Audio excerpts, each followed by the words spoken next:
کسی اور کی نہیں بلکہ تیمور خان کی تھی۔ رک جاؤ لڑکی، پہلے ارسل ملک کو بلاؤ۔ اگر 5 منٹ تک ارسل ملک نکل کر میرے سامنے نہ آیا تو میں تم سب کی نظروں کے سامنے اس لڑکی کو اٹھا کر لے جاؤں گا۔ زہرا کے قدم وہیں جیسے پتھر کے ہو گئے، ماں کے چہرے کا رنگ اڑ گیا۔ عالیہ بیگم نے لرزتی سانسوں کے ساتھ تیمور خان کی طرف دیکھا، مگر ان کی آنکھوں میں خوف کے بجائے سختی اتر آئی۔ یہ تمہارا گھر نہیں ہے تیمور خان، اپنی آواز نیچی رکھو۔ عالیہ بیگم کے الفاظ پورے ہال میں گونج گئے، مگر تیمور خان کے لبوں پر ایک خطرناک مسکراہٹ ابھر آئی۔ میری آواز اونچی ہے یا نیچی، یہ فیصلہ اب ارسل ملک کرے گا۔ اگر وہ نکلا تو شاید میں نرم رہوں، اور اگر نہ نکلا۔ وہ زہرا کی طرف بڑھا۔ زہرا کا دل زور زور سے دھڑکنے لگا۔ حمزہ ملک تیمور خان اور زہرا کے بیچ میں آ کر کھڑا ہو گیا۔ خبردار جو میری بہن کی طرف آنکھ اٹھا کر بھی دیکھا تو جان لے لوں گا میں تمہاری۔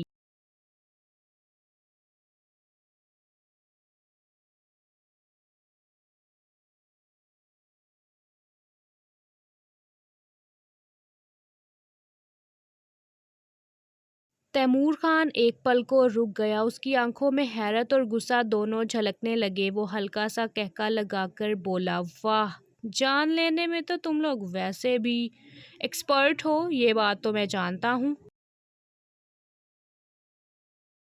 حمزہ نے ایک قدم اور آگے بڑھاتے ہوئے کہا، جو بھی سمجھو، مگر اپنی بہن کی عزت کے آگے میں کسی کو برداشت نہیں کروں گا۔ زہرا کے پیچھے عالیہ بیگم نے بے اختیار اپنے بیٹے کے کندھے پر ہاتھ رکھا، جیسے دعا دے رہی ہوں۔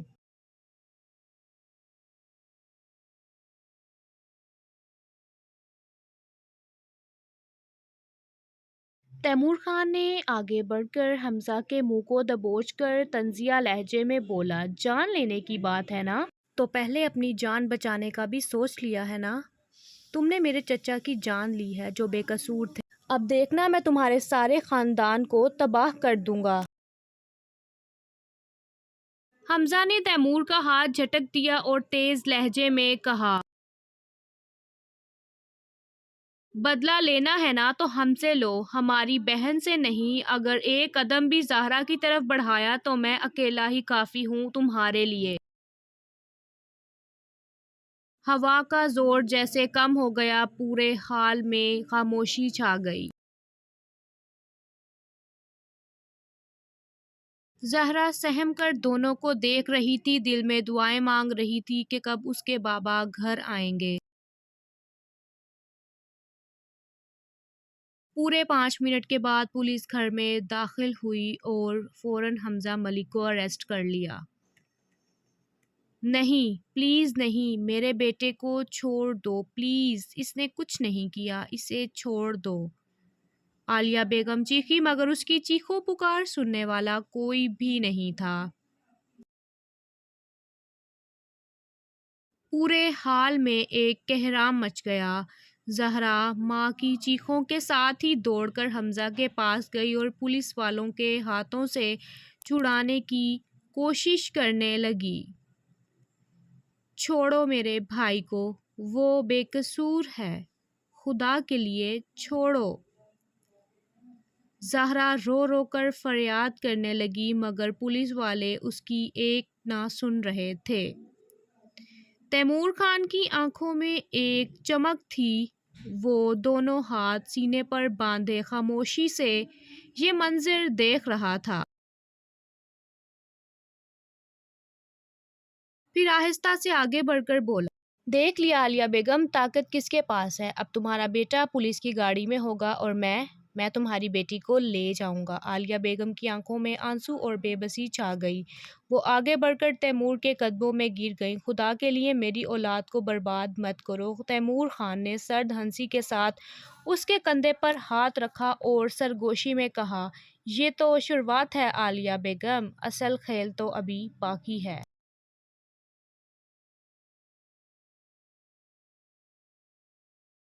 زہرا کے کانوں میں یہ الفاظ بجلی کی طرح گونجے۔ اس نے نم آنکھوں کے ساتھ تیمور خان کو گھورا اور دل ہی دل میں قسم کھائی، میں تمہیں تمہارے ظلم کا جواب ضرور دوں گی تیمور خان، چاہے اس کے لیے اپنی جان ہی کیوں نہ دینی پڑے۔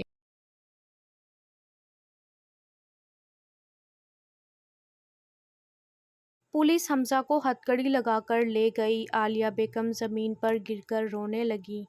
تمہارے شوہر نے میرے چچا کو بہت بے دردی کے ساتھ مارا تھا، ہم بھی ایسے ہی روئے تھے، ایسے ہی تڑپے تھے عالیہ بیگم۔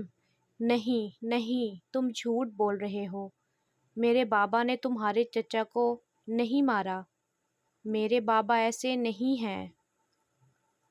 تم بہت معصوم ہو ابھی، تم اپنے باپ اور بھائی کی حقیقت نہیں جانتی۔ تم جانتی ہو تمہاری ماں بھی ملوث ہے میرے چچا کے قتل میں۔ تمہارے باپ بھائی نے میرے چچا کو نہیں بلکہ میرے باپ کو مارا ہے، صرف اور صرف پیسوں کے لیے۔ شاید تم جانتی نہیں ہو تمہارے ماں باپ بھائی کتنا لالچی ہیں۔ میری باتوں پر تو تمہیں یقین نہیں ہے، مگر ایک دن تمہیں ان کی اصلیت ضرور معلوم ہوگی۔ وہ زہرا کی طرف بڑھا، اس کا بازو سختی سے پکڑا اور اسے وہاں سے گھسیٹتا ہوا لے گیا۔ میرا ہاتھ چھوڑو، چھوڑو میرا ہاتھ، ورنہ اچھا نہیں ہوگا، چھوڑو مجھے، وہ چیخی چلائی، مگر اس نے ایک نہ سنے۔ چھوڑو، چھوڑو میری بیٹی کو، چھوڑو۔ عالیہ بیگم نے بہت کوشش کی چھڑانے کی، مگر وہ گبرو جوان اسے گاڑی میں ڈال کر لے گیا تھا۔ اندھیری سنسان سڑک پر گاڑی پوری رفتار سے بھاگ رہی تھی۔ زہرا پچھلی سیٹ پر بیٹھی دونوں ہاتھوں سے دروازہ کھولنے کی کوشش کر رہی تھی، مگر اس نے لاک کر دیا تھا۔ چھوڑو مجھے، میں نے کیا بگاڑا ہے تمہارا؟ وہ ہچکیوں کے ساتھ چلائی۔ وہ آگے دیکھتا ہوا ٹھنڈی مسکراہٹ کے ساتھ بولا، تم نے کچھ نہیں بگاڑا زہرا، لیکن تمہارے گھر والوں نے سب کچھ بگاڑا ہے۔ تمہیں تو بس حساب برابر کرنے کے لیے استعمال کرنا ہے۔ زہرا کے دل میں خوف اور بے بسی کا طوفان مچ گیا، مگر آنکھوں میں ہلکی سی ضد بھی تھی۔ میرا خدا سب دیکھ رہا ہے، تم مجھے قید کر کے مجھے گھر سے اس طرح لے جا کر میرے ماں باپ کی عزت خراب کر رہے ہو، ایک دن تم پچھتاؤ گے۔ وہ لمحہ بھر کے لیے چونکا، اس کی نظریں شیشے میں زہرا کی آنکھوں سے ٹکرائیں، وہ آنکھیں جو اس وقت ڈری ہوئی تھیں۔ گاڑی سنسان ویرانے میں جا رکی، جہاں بس ایک چھوٹی سی مسجد تھی۔ وہ باہر نکلا، دروازہ کھولا اور زہرا کو پھر سے بازو سے کھینچ کر اس چھوٹی سی مسجد کی طرف لے گیا۔ یہیں سے سب کہانی شروع ہوگی، تمہاری اور میری انتقام کی کہانی، اس نے سرد لہجے میں کہا۔ زہرا کے قدم زمین پر رگڑ کھا رہے تھے، وہ بار بار چھوٹنے کی کوشش کر رہی تھی، مگر وہ اسے اندر کی طرف گھسیٹتا چلا گیا۔ 5 منٹ تک مولوی صاحب آ رہے ہیں، ہمارا نکاح ہوگا، اور یاد رہے نکاح کے وقت میں کوئی بھی تماشا برداشت نہیں کروں گا۔ وہ اس کی آنکھوں میں دیکھتا ہوا سرد لہجے میں بولا، نکاح نہیں، تم ایسا نہیں کر سکتے میرے ساتھ، یہ زبردستی ہے۔ وہ ایک قدم آگے بڑھا تو وہ خوف کے مارے پیچھے ہٹ گئی۔ زبردستی؟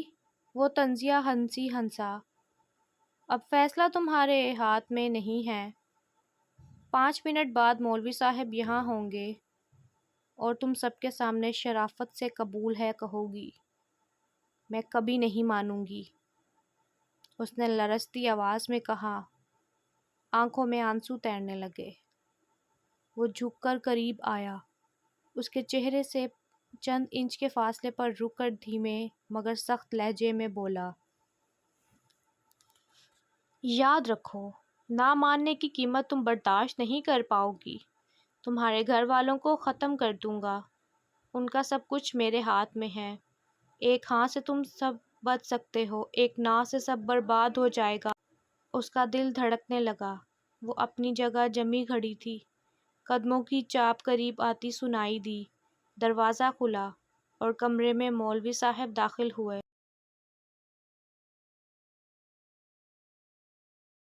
تیمور نے مولوی صاحب سے کہا، جلدی شروع کیجیے، ہمارے پاس زیادہ وقت نہیں ہے۔ تیمور خان نے سرد لہجے میں کہا۔ مولوی صاحب نے گہری سانس لی اور نکاح نامہ کھول کر کہا، لڑکی کو بلائیے۔ تیمور خان کی نگاہ ایک پل کے لیے دروازے پر جمی رہی، اشارہ ملتے ہی وہ اسے اندر لے آئے۔ چہرے پر سفید دوپٹہ، آنکھوں سے بہتے آنسو قدم جیسے بوجھل ہو گئے ہوں۔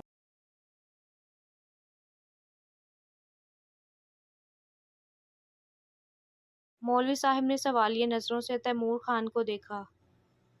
بیٹا، لڑکی کا نام اور والد کا نام بتائیے۔ تیمور خان نے کرخت لہجے میں جواب دیا، زہرا، ارسل ملک کی بیٹی۔ مولوی صاحب نے کاغذ پر قلم رکھا اور زہرا کی طرف رخ کر کے رسمی سوال دہرایا، بیٹی، کیا تم اس نکاح کے لیے راضی ہو؟ زہرا کے لب کپ کپانے لگے۔ وہ چاہتی تھی وہ زور سے چیخ کر کہہ دے نہیں، مگر تیمور خان کی خونخوار نظریں اس کے وجود کو جکڑ رہی تھیں۔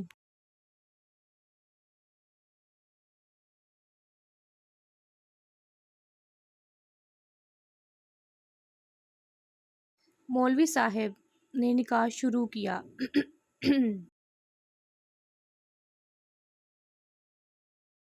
زہرا کی آنکھوں کے کونے بھیگ چکے تھے، دل کی دھڑکنیں تیز تھیں، جیسے ہر لفظ کے ساتھ ان کا شور بڑھتا جا رہا ہو۔ تیمور خان اس کے بالکل قریب بیٹھا تھا۔ اس کے وجود سے اٹھتی سرد مہری زہرا کے جسم میں کپ کپی پیدا کر رہی تھی۔ مولوی صاحب نے دوبارہ سوال دہرایا، بیٹی، کیا تم تیمور خان کو اپنا شوہر قبول کرتی ہو؟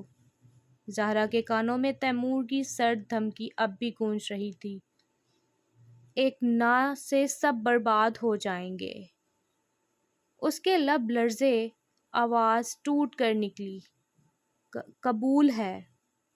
نکاح مکمل ہوتے ہی مولوی صاحب نے دعا کے لیے ہاتھ اٹھائے، مگر زہرا کے ہاتھ بوجھل تھے۔ وہ جیسے خود کو روک رہی تھی کہ ہاتھ نہ اٹھیں۔ اسی لمحے تیمور نے آگے بڑھ کر اس کے کان کے قریب سرگوشی کی۔ لہجہ زہر آلود تھا، اب تم تیمور خان کی ہو، اور یاد رکھو، اب تمہاری زندگی میں میری مرضی چلے گی۔ زہرا کے دل پر جیسے کسی نے پتھر رکھ دیا ہو۔ آنکھوں کے سامنے دھندلا منظر اب صاف ہوتا جا رہا تھا۔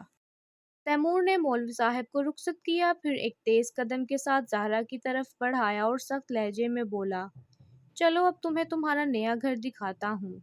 زہرا کے قدم لڑکھڑائے، مگر وہ جانتی تھی کہ اب واپسی کا کوئی راستہ نہیں ہے۔ گاڑی جیسے ہی حویلی کے بڑے آہنی دروازے کے اندر داخل ہوئی، زہرا کا دل تیزی سے دھڑکنے لگا۔ لمبی راہداری کے دونوں طرف قطار در قطار پرانے درخت کھڑے تھے، مگر زہرا کی نگاہیں نیچی تھی، جیسے اپنے آنسو چھپانے کی کوشش کر رہی ہو۔ تیمور خان کے چہرے پر اب بھی غرور کی سخت لکیریں نمایاں تھیں، جیسے وہ اپنی جیت پر مطمئن ہو۔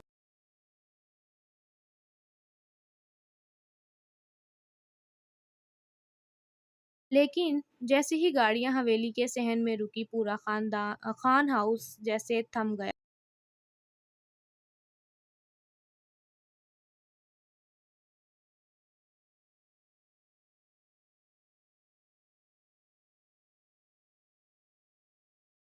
یہ کون ہے؟ یہ لڑکی تو ملک ارسل کی بیٹی ہے۔ یا اللہ خیر!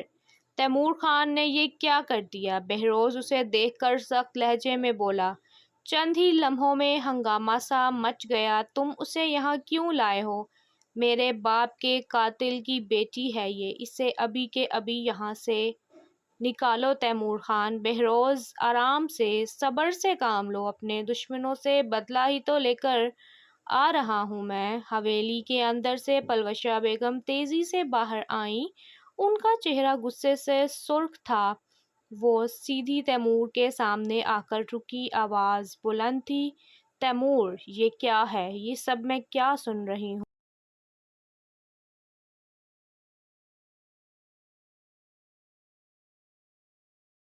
تیمور خاموشی سے ماں کی طرف دیکھتا رہا، مگر پلوشہ بیگم کی برداشت جواب دے گئی۔ ہمت کیسے ہوئی تمہاری، کسی کی عزت کو اس طرح گھر لے آؤ؟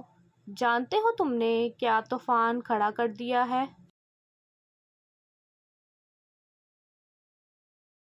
زہرا سر جھکائے کھڑی تھی، آنکھوں سے بے آواز آنسو بہہ رہے تھے، اس کے وجود پر لرزہ طاری تھا۔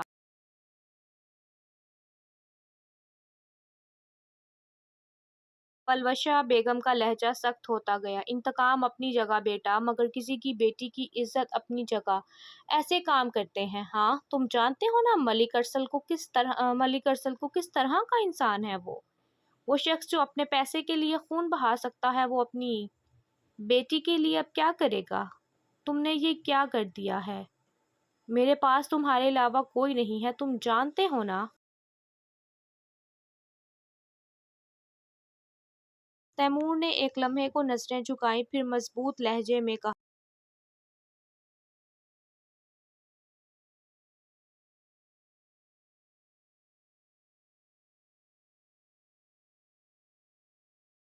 امی یہ تیمور خان ہے، کوئی عام آدمی نہیں، اور تیمور خان جو فیصلہ کر لے اسے بدلنے والا کوئی نہیں۔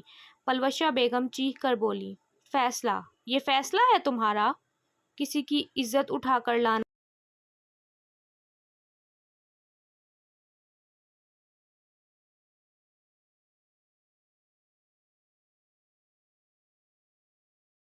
تیمور نے پہلی بار زہرا کی طرف دیکھا، پھر سب کے سامنے دو ٹوک لہجے میں بولا، امی میں نے اس سے نکاح کر لیا ہے۔ پورے صحن میں جیسے سناٹا چھا گیا، ہر کوئی حیرت اور خوف میں تیمور اور زہرا کو دیکھ رہا تھا۔ زہرا نے کانپتی ہوئی آواز میں پہلی بار لب کھولا،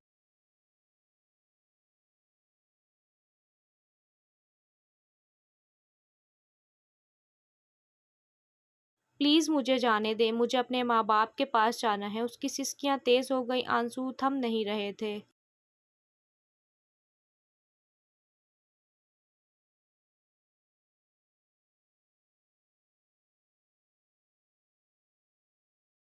تیمور کے قریب کھڑی پلوشہ بیگم نے ایک لمحے کے لیے زہرا کے آنسو دیکھے، پھر غصے سے تیمور کا بازو پکڑ کر کھینچا۔ بیٹا ہوش کے ناخن لو، یہ تم کیا بول رہے ہو؟ جانتے بھی ہو، میں جانتی ہوں یہ سب تم نے ضد میں کیا ہے، مگر تمہیں اندازہ نہیں تمہارے اس قدم کے کتنے بھیانک نتائج ہوں گے۔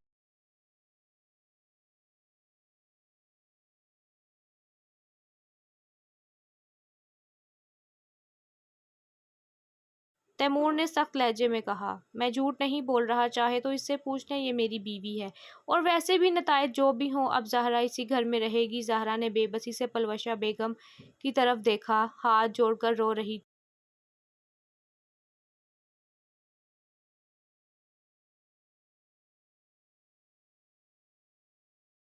پلیز پلیز مجھے جانے دیں، یہ نکاح زبردستی ہوا ہے، مجھے امی کے پاس جانا ہے، میں یہاں نہیں رہ سکتی۔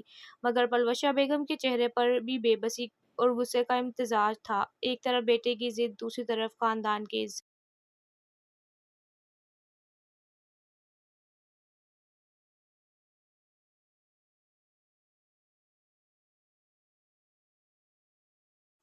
تیمور نے زہرا کے قریب آ کر دھیمی آواز میں کہا، تم اب واپس نہیں جا سکتی زہرا، تم اب تیمور خان کی ہو ہمیشہ کے لیے۔ زہرا کے آنسو اور تیز ہو گئے، دل زور زور سے دھڑک رہا تھا، ایسے لگا جیسے وہ قید ہو گئی ہو، جیسے اس کی اپنی مرضی، اس کی سانسیں بھی اب تیمور خان کے اختیار میں ہوں۔